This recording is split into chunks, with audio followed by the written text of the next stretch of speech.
Esto tiene una onda, me hace acordar a las primeras épocas de Eric Clapton. Los Eagles. Tremenda banda también. Pero no vamos a hablar de música, vamos a saber cómo ha evolucionado el tratamiento de la diabetes con los avances de la tecnología, y para eso ya estamos en contacto con el médico argentino, el doctor Adrián Proietti. Doctor, buenas tardes, bienvenido y gracias por atendernos. ¿Cómo les va? Muy buenas tardes. Bueno, día duro para nosotros, sí. Pero buenas tardes igual. Sí, tal cual. Hablando con argentinos hoy es tema ineludible, incluso para este lado del charco también. Sí, ineludible. Totalmente, Adrián. Bueno, estamos hablando un poco... Vamos a distraernos. Ahí va, te sacamos de tema mundial. Ni hablar. Pongamos la mente en otro lado para hablar un poco de diabetes y esta combinación con la tecnología aplicada a la medicina, ¿no? Que termina dando muchas soluciones o por lo menos va ayudando en determinadas enfermedades. Pero primero vamos a ponernos, Adrián, en explicar, la enorme mayoría sabe lo que es la diabetes, ¿no? Pero por lo pronto poder pararnos en el mismo lugar todos, porque hay diabetes tipo 1, tipo 2, gestacional, distintos tipos. Totalmente. Un poco la definición global, la diabetes se define por valores de glucosa, de azúcar en sangre elevados.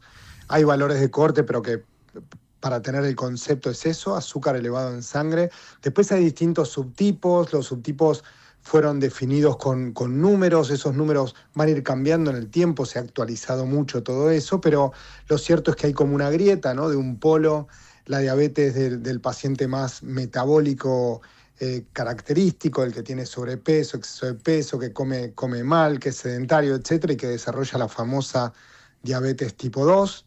Y por el otro polo, aquel que en realidad pierde funcionalidad, el órgano que libera insulina, y que necesita un reemplazo externo con insulinoterapia, y que esos son definidos como diabetes tipo 1. Después tenés otros subtipos de menor frecuencia, una vinculada al proceso gestacional, el embarazo, y eso es porque la placenta es un órgano endocrino y que libera un montón de hormonas que son saludables cuando hay una condición de salud completa, y si no, que te hace más vulnerable para elevar la glucosa durante ese periodo, y a eso se lo llamó diabetes gestacional. Con eso más o menos tenés una tríada de lo más frecuente.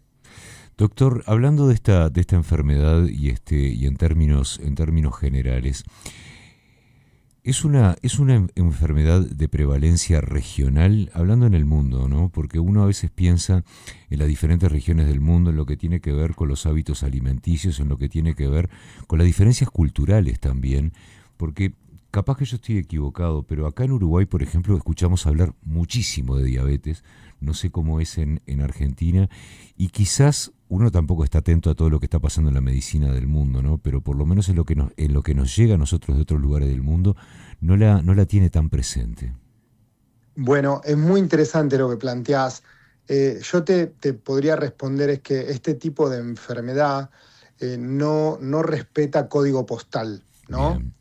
Y eso es interesante porque o por abundancia, cuando hay abundancia, o por escasez y hay acceso a alimentos de menor calidad, las dos situaciones, también con grieta en el medio, generan cambios metabólicos negativos para distintas poblaciones. Entonces, lo cierto es que lamentablemente las cifras, a pesar del desarrollo tecnológico y farmacológico, etcétera, las cifras en el mundo son casi escalofriantes. Los porcentuales a nivel regional, estamos por encima del 13% en lo que son encuestas de factores de riesgo nacionales de factores de riesgo en la Argentina. Esto fue prepandemia. Se sabe que en la pandemia esto se incrementó violentamente. Por lo tanto, digamos, no respeta el Río de la Plata. Bien. Todo esto. Permitime también, Adrián, pero me quedo pensando en lo evitable, ¿no? Cuando hablamos de diabetes, vos hablabas también que, bueno, en la pandemia hubo mucho sedentarismo, cambios de hábitos y demás, ¿no? Pero ¿cuánto es evitable, no? ¿O cuánto hay que vamos a desarrollar algún tipo de diabetes, sacando la gestacional, ¿no? Porque eso es acotado al periodo de embarazo, pero ¿qué tanto lo podemos evitar para tener conciencia plena, ¿no? De los hábitos saludables y demás? Perfecto, es excelente, digamos. Claramente la conducta, sobre todo para la más prevalente de estas diabetes, que es la diabetes tipo 2, esa que les conté, metabólica, sedentaria, etcétera. Ellos cambiando todo esto, mejorando la calidad alimentaria, incorporando más vegetales, comiendo menos procesados, todo lo difícil que es en el día a día y en la vida habitual de la vida urbana, ¿no? Pero bueno, cambiando eso, teniendo movilidad corporal, la actividad física, el trofismo del músculo, estimulando la actividad muscular de la manera que se pueda. Todas esas son históricas medidas que por alguna u otra razón pasa el tiempo y no se pueden adquirir de la manera tan significativa para impactar a nivel salud, a nivel poblacional, ¿no? Doctor, te voy a hacer una pregunta, pero bien de ignorante. Por favor. No, pero uno se pregunta si es una de estas enfermedades, y esto lo voy a entrecomillar, con las que convivimos. Sí, de hecho, fíjense qué interesante, cuando estuvimos hablando brevemente de pandemia, es la primera vez que una enfermedad metabólica se la definió como pandémica, ¿sí? Es la primera vez. Entonces, está tan mal, digámoslo, el N poblacional que se incrementa con estas enfermedades metabólicas, que el problema de esto es que todos estos pacientes con características metabólicas negativas les incrementa el riesgo de enfermedad cardiovascular, y ahí viene el quid de la cuestión. Claro. Digamos, no es solamente un depósito y exceso de grasa en la panza, en el abdomen, y es estético. No. Todos estos hoy se llama depósito de tejido adiposo ectópico, digamos, fuera de lugar.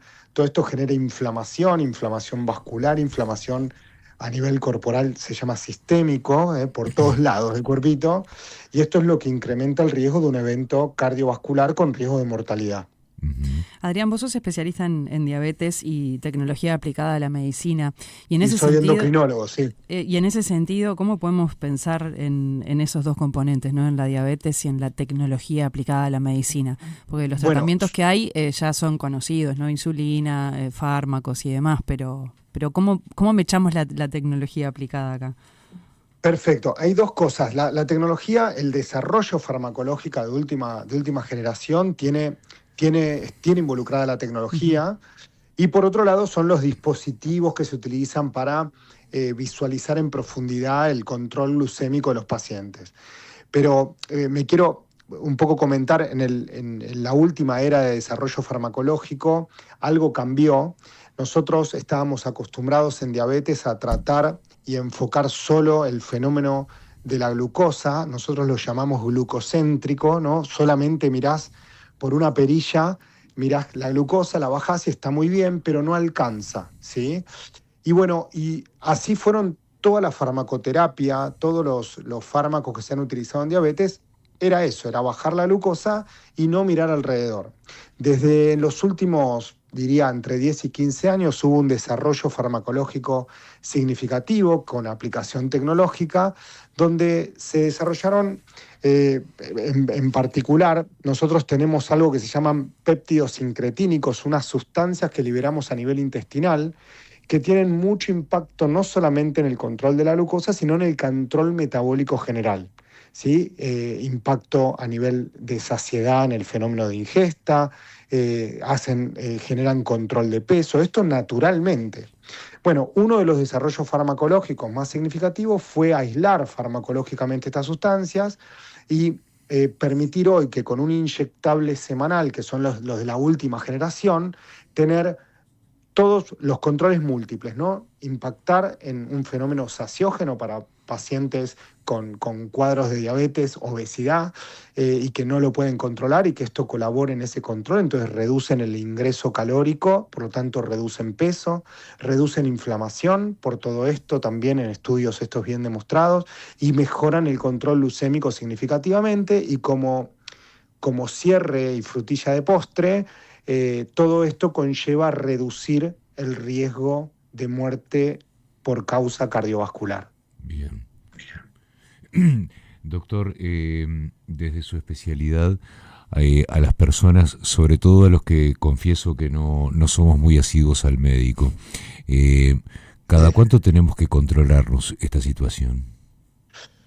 Bueno, es interesante, digamos. En general, si no tenés factores de riesgo, si sos persona completamente saludable, sin antecedentes de primer grado en tu familia y haces una vida. Estamos en el horno. Yo estoy en Sí, el tenemos horno. una. Y bueno, en general hay un chequeo anual en toda la población, si hay un ambiente laboral, en general el trabajo tiene un control anual. En esos controles hay una pesquisa, lo que se llama screening o pesquisa de cuadros metabólicos, y con eso debiera alcanzar. Ahora, esto cambia cuando vamos evolucionando y creciendo, cuando vamos creciendo no solamente en edad, sino en el contexto del tejido adiposo en el cuerpito, si aumentamos peso, si somos sedentarios, si tenemos familiares de primer grado con estas características, bueno, conlleva que probablemente ya tu médico internista, tu clínico de cabecera, tenga esta pesquisa, la haga con otro tipo de frecuencia y eventualmente de requerirlo se pidan otros estudios que evalúan riesgo cardiovascular, ¿no? Estudios para evaluar ritmo cardíaco, para evaluar funcionamiento cardíaco, para evaluar si tus arterias tienen las de acceso como el cuello, las piernas, si tienen una plaquita, alguna grasita pegada en la pared. Eso se llaman placas de ateroma y bueno, y todo eso cambia la conducta terapéutica en ese mismo momento. Bien. Bárbaro, Adrián. Bien. Derechito al médico lo mandamos acá, a mi compañero. No tengo, lo único bueno es que no tengo sobrepeso, nada más, lo demás todo. No, pero está bueno la puntualización para generar conciencia de que a veces haciéndonos un estudio podemos saber qué es lo que nos pasa. Exacto. ¿No? Medicina preventiva. Totalmente, uno dice lo que no duele, el problema es ojos que no ven, corazón que no sienten. Y a veces una medición y te dice, mira, el colesterol no lo tenés muy bien, la glucosa está border, etcétera. Bueno, y eso decís, bueno, hasta acá llegué. Y a veces eso haciéndolo con cierta frecuencia, para todo lo evitable, porque hay patologías, yo siempre digo, ¿no? En el consultorio, cuando hay patologías que te tocan y no podés zafar, bueno, y no pudiste cambiar el riesgo, te tocó. Pero todo esto, lo metabólico, sí es prevenible. Y estamos previniendo, mirando solo el foco del exceso de peso y de la glucosa, en realidad le estás disparando a todo el cuerpo, ¿no? Estás haciendo reducción de inflamación general, reducción de inflamación vascular, reducción de evento cardiovascular, que te deja con heridas continuas. Uh-huh. Un evento cardiovascular te deja con secuela, ¿no? Entonces, cuando vos tenés la chance de prevenir, hay que agarrarse con mucha fuerza a esa posibilidad. Doctor, muchísimas gracias por estos minutos realmente muy, muy interesantes. Bueno, por favor, muchas gracias a ustedes por llamar. Muchas gracias. El doctor Adrián Proietti pasaba por Viva la Tarde.